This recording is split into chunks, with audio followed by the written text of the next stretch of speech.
यत् पिंडे तत् ब्रह्मांडे। गोरखनाथ जी का ये कथन आज के इस वीडियो में आपकी सोच बदल देगा।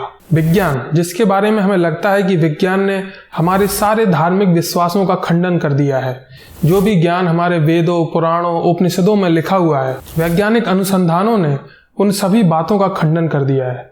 तो रुकिए, आप गलत सोचते हैं। आज एक ऐसे मुद्दे पर बात करने जा रहा हूँ जिससे हो सकता है कई नास्तिक लोगों को जो मेरे वीडियो को देखते हैं शायद उन्हें बुरा लगे, लेकिन मुझे कोई परवाह नहीं है, क्योंकि मुझे पूरा विश्वास है कि मेरे द्वारा जो बात इस वीडियो में अभी आपसे कही जा रही है, अगर आपको वो बात अच्छी लगेगी और ये वीडियो की जानकारी आपको ऑथेंटिक लगेगी तो आप जरूर मेरे चैनल को सब्सक्राइब करेंगे और वीडियो को शेयर जरूर करेंगे। साथियों, भौतिक विज्ञान की वह शाखा जिसे हम क्वांटम फिजिक्स के नाम से जानते हैं, उसमें पदार्थ की मौलिक अवस्था का चिंतन किया जाता है। यानी कि क्वांटम फिजिक्स में हम सीखते हैं कि यह ब्रह्मांड कैसे बना, किन किन पदार्थों से यह ब्रह्मांड बना। मोटे तौर पर इसका उद्देश्य प्रकृति के निर्माण और उसके व्यवहारों को समझने से संबंधित है। इसके सीधे से तीन मतलब हैं।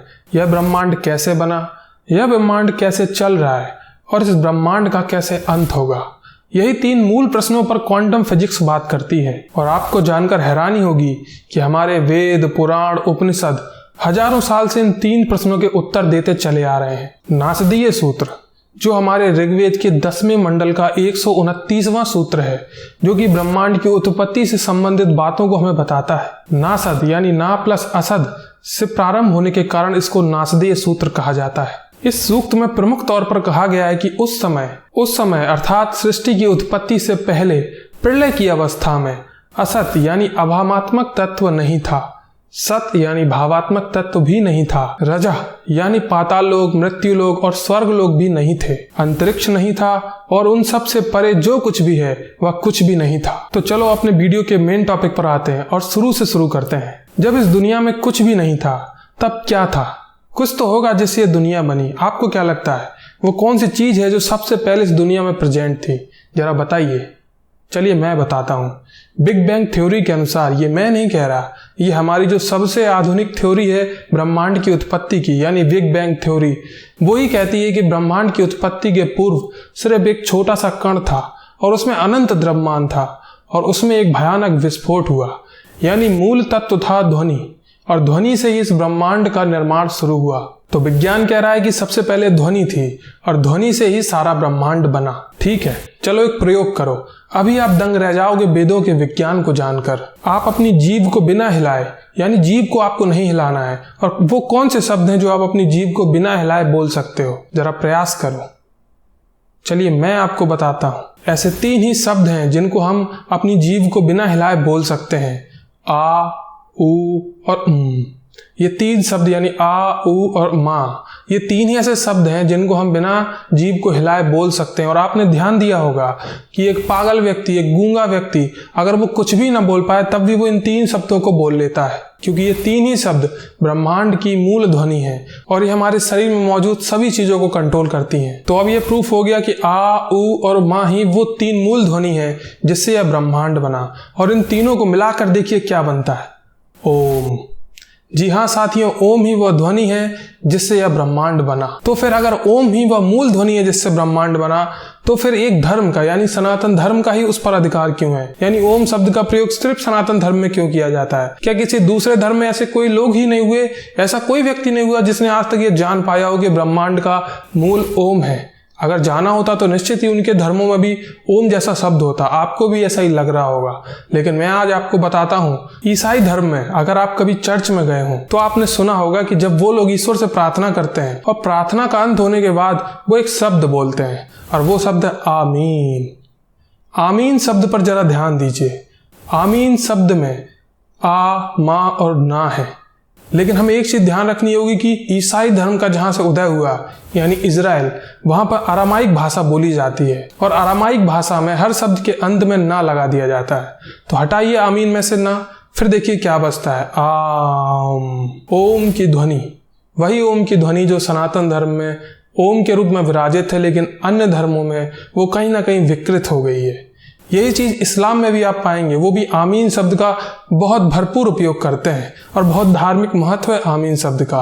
साथियों, इसीलिए कहा जाता है कि सनातन धर्म आज भी अपने मूल रूप में मौजूद है और सभी धर्मों में वो चीजें थीं, लेकिन समय के साथ वो विकृत हो गए। अब क्वांटम फिजिक्स ये भी कहता है कि ब्रह्मांड में सिर्फ 3 ही तत्व हैं, यानी एक जन्म देने वाला, एक पालन पोषण करने वाला, एक संहार करने वाला।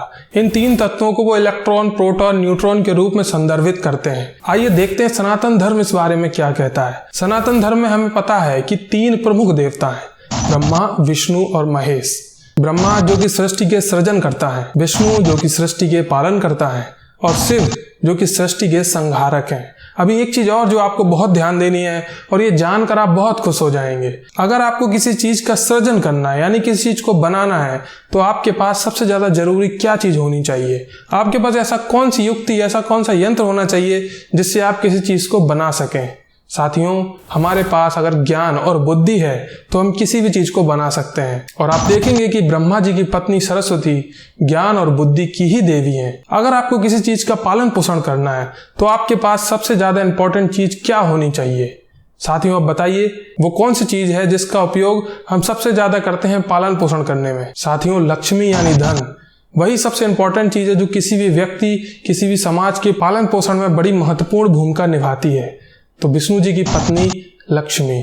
और वो कौन सी चीज है जो किसी चीज का संहार यानी उसको खत्म करने के लिए सबसे ज्यादा महत्वपूर्ण होती है? ये तो हम और आप बता ही सकते हैं, आज की दुनिया तो इसके पीछे भाग रही है। अरे बम में वो कौन सी चीज होती है जो पूरी तरह से सर्वनाश कर देती है? साथियों, शक्ति।